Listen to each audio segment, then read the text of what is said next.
খবর পড়ছি চন্দ্রানী। বিচারকরা যেন সৎ স্বচ্ছ ভাবমূর্তির হন, কাজের গোপনীয়তা বজায় রাখেন, মন্তব্য মমতার। এবার 12% বেতন বৃদ্ধি অস্থায়ী কর্মীদের, বড় সিদ্ধান্ত পশ্চিমবঙ্গ সরকারের।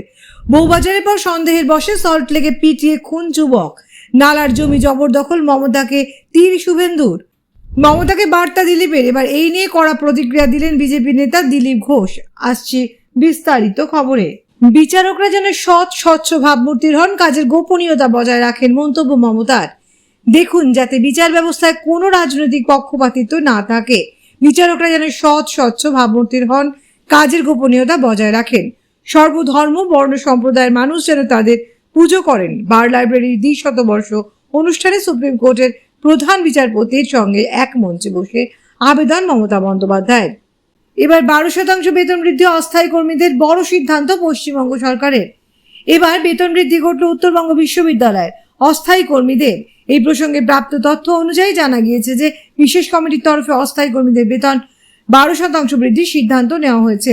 জানা গিয়েছে, গত শুক্রবার উত্তরবঙ্গ বিশ্ববিদ্যালয় অস্থায়ী রেজিস্ট্রার দেবাশিস দত্তের দপ্তরে একটি বৈঠক সম্পন্ন হয়, আর সেখানেই অস্থায়ী কর্মীদের বেতন বৃদ্ধির বিষয়ে নেওয়া হয় সিদ্ধান্ত। অস্থায়ী কর্মীদের বেতন বৃদ্ধির শিক্ষক শিক্ষিকাদের ন্যূনতম বেতন এবার হতে চলেছে 57,700 টাকা। যদিও যেহেতু উত্তরবঙ্গ বিশ্ববিদ্যালয়ের উপাচার্য নেই, সেক্ষেত্রে এই বেতন বৃদ্ধির বিষয়টি লাগু করার ক্ষেত্রে কোনো আইনি সমস্যা থাকবে কিনা সেই বিষয়ে আইনজীবীদের কাছ থেকে পরামর্শ নেওয়ার জন্য দায়িত্ব দেওয়া হয়েছে রেজিস্ট্রারকে। এদিকে সারা বাংলা তৃণমূল শিক্ষা বন্ধু সমিতির তরফে বেতন বৃদ্ধির দাবিতে যে লাগাতার আন্দোলন শুরু হয়েছিল, তা এই ঘোষণার পরে প্রত্যাহার করা হয়েছে বলেও জানা গিয়েছে। এই প্রসঙ্গে সারা বাংলা তৃণমূল শিক্ষা বন্ধু সমিতির যুগ্ম সম্পাদক রঞ্জিত রায় জানিয়েছেন, অস্থায়ী কর্মীদের 14% বৃদ্ধির দাবি আমরা জানিয়েছিলাম। যদিও বিশ্ববিদ্যালয় কর্তৃপক্ষের তরফে 12% বেতন বৃদ্ধির সিদ্ধান্ত নেওয়া আমরা খুশি, তাই আমাদের এই আন্দোলন প্রত্যাহার করা হলো। এদিকে বেতন বৃদ্ধির সিদ্ধান্তের প্রসঙ্গে উত্তরবঙ্গ বিশ্ববিদ্যালয়ের অস্থায়ী রেজিস্ট্রার দেবাশিস দত্ত জানিয়েছেন যে আপাতত অস্থায়ী কর্মীদের বেতন 12% বৃদ্ধি করা হচ্ছে। এর ফলে অস্থায়ী শিক্ষক শিক্ষিকাদের ন্যূনতম 57,700 টাকা পাবেন। কর্মসমিতির সদস্যদের নিয়ে তৈরি করা বিশেষ কমিটির সাথে বৈঠক এই বিষয়ে সিদ্ধান্ত নেওয়া হয়েছে। যদি উপাচার্য না থাকায় তা লাগু করার ক্ষেত্রে কোনো সমস্যা থাকবে কিনা সেই বিষয়ে আইনি পরামর্শ নেওয়ার মাধ্যমে পরবর্তী পদক্ষেপ গ্রহণ করা হবে। বউবাজারের পর সন্দেহের বশে সল্টলেকে পিটিয়ে খুন যুবক। বিগত বেশ কিছুদিন ধরে রাজ্যের বিভিন্ন প্রান্ত থেকে আসছে গণপিটুনির অভিযোগ। বিশেষ করে উত্তর 24 পরগনা সংলগ্ন বারাসাত এলাকায় শিশুচোর সন্দেহে বিগত কয়েকদিনে ব্যাপক গণপ্রহারের শিকার হয়েছেন পথ চলতে বেশ কিছু মানুষ। এরই মধ্যে খাস কলকাতার বউবাজার এলাকায় ঘটে গিয়েছে আরও এক গণপিটুনির জেরে মৃত্যুর ঘটনা। তবে শিশুচোর সন্দেহে নয়, এক্ষেত্রে সন্দেহ করা হয় মোবাইল চুরি নিয়ে। আর শুধুমাত্র সন্দেহের বশেই এক ব্যক্তিকে প্রায় 15 জন যুবক মিলে এমন বেধড়ক মারধর করে, যার ফলে হাসপাতালে নিয়ে যাওয়ার পর মৃত্যু বলে ঘোষণা করা হয় যুবককে। তবে কলকাতার বউবাজারের পর এই একই ঘটনার পুনরাবৃত্তি ঘটেছে সল্টলেকে। একইভাবে শুধুমাত্র মোবাইল চুরির সন্দেহে গণপিটুনিতে মর্মান্তিক মৃত্যুর ঘটনা উঠে আসছে সল্টলেকের ইলেকট্রনিক কমপ্লেক্স থানা এলাকার পোলে নাইট থেকে। সন্দেহের বশবর্তী হয়ে বিনা দোষে এক যুবককে পিটিয়ে খুন করার অভিযোগ উঠেছে ওই এলাকায়। এই ঘটনার জেরে ব্যাপক চাঞ্চল্য ছড়িয়ে পড়েছে গোটা এলাকায়। নালার জমি জবরদখল, মমতাকে তীর শুভেন্দুর। রাজ্যের নানা জায়গায় উচ্ছেদ অভিযানকে ঘিরে হইচই বেঁধেছে। মুখ্যমন্ত্রী মমতা বন্দ্যোপাধ্যায় ওই অভিযানে 1 মাস বিরতি নেওয়ার কথা বললেও বিতর্ক থামছে না। এবার স্বয়ং মুখ্যমন্ত্রীর বিরুদ্ধেই টালির নালা জমির জবরদখলের অভিযোগ করলেন বিরোধী দল নেতা শুভেন্দু অধিকারী। শাসক দল তৃণমূল কংগ্রেস অবশ্যই শুভেন্দুর দাবিকে অবান্তর কথা বলে খারিজ করে দিয়েছে।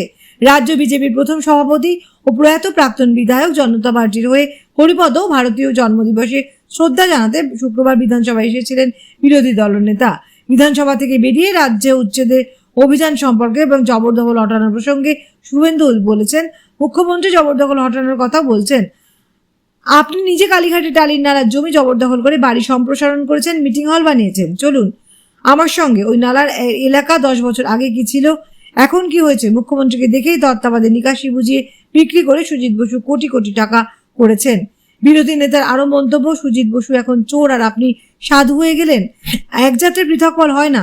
স্বল্প আয়ের মানুষকে যেভাবে উচ্ছেদ করা হচ্ছে তার মাসুল তৃণমূল কংগ্রেসকে দিতে হবে বলে দাবি করেছেন শুভেন্দু। তার কথায় বেহালায় বিধাননগরের ওই লোকেদের চোখের জল রামপুরহাটের আর্তনাদে ভেসে যেতে হবে আপনাদের। জমি দখল সংক্রান্ত অভিযোগের জবাবে তৃণমূলের নেতা কুণাল ঘোষ অবশ্য পাল্টা বলেছেন একেবারে অবান্তর কথা। আসলে নির্বাচনে বিপর্যয়ের পরে বিজেপির অন্দরে দোষারোপের পালা শুরু হয়েছে। তা থেকে নজর ঘোরাতে এই বিজেপির নেতারা সব বলছেন। উচ্ছেদ প্রশ্নে শাসক দল ও মুখ্যমন্ত্রীকে নিশানা করেছেন কংগ্রেস ও সিপিএম। প্রদেশ কংগ্রেস সভাপতি অধীর চৌধুরী এদিন বহরমপুরে বলেছেন, মুখ্যমন্ত্রী কি জাদু জানেন? 1 মাসের মধ্যে কোথায় ব্যবস্থা করবেন? আগে হকার ও সংশ্লিষ্টদের সঙ্গে আলোচনা করে তবে তো এসব করবেন। পুলিশকে তোলা দিয়ে গাল খেয়ে একে ওকে টাকা দিয়ে ব্যবসা করতে হকারেরা চান না। তারা বাধ্য হয়েছেন রাস্তায় বসে কাজ করতে। এরাই আপনার দলে চাঁদা দেয়, মিটিং মিছিল করে। প্রদেশ সভাপতির সংযোজন নিচুতলা থেকেই যখন আপনার দলের নেতারা বলেছেন এরা আমাদেরই লোক, তখন আপনি 1 মাসের কথা বলেছেন। টাকা আপনার দলই নিয়েছে। ভোটের পরে দুর্নীতির দুর্গন্ধকে ঢাকার জন্য 1 মাসের নিদান দিয়েছেন। কংগ্রেস বহরমপুর, কান্দি, লালবাগের মতো জায়গায় পুরসভার মাধ্যমে হকারদের জন্য বিকল্প ব্যবস্থা করেছিল বলেও মনে করিয়ে দিয়েছেন অধীর। দিল্লিতে সিপিএম এর কেন্দ্রীয় কমিটির বৈঠক করতে এসে সুজন চক্রবর্তীও বলেছেন, রামপুরহাটে আমাদের পুরো প্রতিনিধি হোক বা বোলপুর, সাধারণ মানুষ হন, তারা বুলডোজারের সামনে গিয়ে দাঁড়িয়েছেন। জবরদখল হয়েছে, লুট চলেছে। এটা কিছু ভোট হারানোর পরে মনে পড়লো মানুষের যাতায়াতের বন্দোবস্ত যেমন করতে হবে, জীবিকার ব্যবস্থাও তেমন থাকতে হবে। মানুষ তো জানতে চাইবেন হরিশ চ্যাটার্জি স্ট্রিট, মুখ্যমন্ত্রী বাড়ির চারপাশে যেসব দখল হয়ে আছে সেগুলো ভাঙেননি কেন? মমতাকে বার্তা দিলীপের। এবার এই নিয়ে কড়া প্রতিক্রিয়া দিলেন বিজেপি নেতা দিলীপ ঘোষ। সরকারি জমি দখল করে দোকান বানানোর বিরুদ্ধে কড়া মুখ্যমন্ত্রী মমতা বন্দ্যোপাধ্যায়। দোকানগুলি সরিয়ে ফেলার নির্দেশ দিয়েছেন তিনি। পাশাপাশি এও বলেছেন ফুড হাব তৈরি করার। তবে মমতা বন্দ্যোপাধ্যায়ের নির্দেশ পাওয়ার পরই দেখা যাচ্ছে পুরসভার কর্মীরা গিয়ে দোকান উচ্ছেদ করছেন। এর জন্য ব্যবসায়ীদের বিক্ষোভের মুখেও পড়তে হচ্ছে তাদের। এবার এই নিয়ে কড়া প্রতিক্রিয়া দিলেন বিজেপি নেতা দিলীপ ঘোষ। তিনি বলেন, দম থাকলে আগে নিজেদের পার্টি অফিসগুলো ভাঙুন। রানাঘাট দক্ষিণ বিধানসভা উপনির্বাচন কেন্দ্রে বিজেপি প্রার্থী মনোজ কুমার বিশ্বাসের সমর্থনের প্রচারে আসেন দিলীপ। সেখানেই বলতে গিয়ে হকার উচ্ছেদ প্রসঙ্গে মুখ খোলেন দিলীপ ঘোষ। মুখ্যমন্ত্রী মমতা বন্দ্যোপাধ্যায় আক্রমণ করার পাশাপাশি তিনি বলেন, যেসব সরকারি জায়গা রয়েছে সেখানে অবৈধভাবে তৈরি হয়েছে তৃণমূলের পার্টি অফিস। নিজেদের দম থাকলে পার্টি অফিসগুলো আগে ভাঙুন।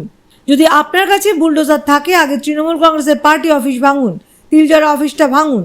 রাস্তার ফুটপাত, পিডব্লিউডির জায়গা, ইরিগেশনের জায়গা, রেলের জায়গা, যেখানে যত জায়গা আছে সেখান থেকে তৃণমূল কংগ্রেসের রাতারাতি পার্টি অফিস তৈরি হয়ে গিয়েছে। তারপর ঝান্ডা লেগেছে, সেখানে পার্টির কিছু কাজ হয় না, পার্টির নেতারা ওখানে বসে তোলাবাজি করেন।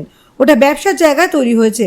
এই দিনে রানাঘাট দক্ষিণের বিধানসভা কেন্দ্রের বিদ্যানন্দপুর গ্রামে নির্বাচনী জনসভায় উপস্থিত ছিলেন রানাঘাট উত্তর পশ্চিম কেন্দ্রের বিধায়ক তথা নদিয়ার দক্ষিণ সাংগঠনিক জেলা বিজেপির সভাপতি পার্থসারথী চট্টোপাধ্যায়, চাকদার বিধায়ক বঙ্কিমচন্দ্র ঘোষ, রানাঘাট উত্তর পূর্বের বিধায়ক অসীম বিশ্বাস সহ জেলার নেতৃত্বরা।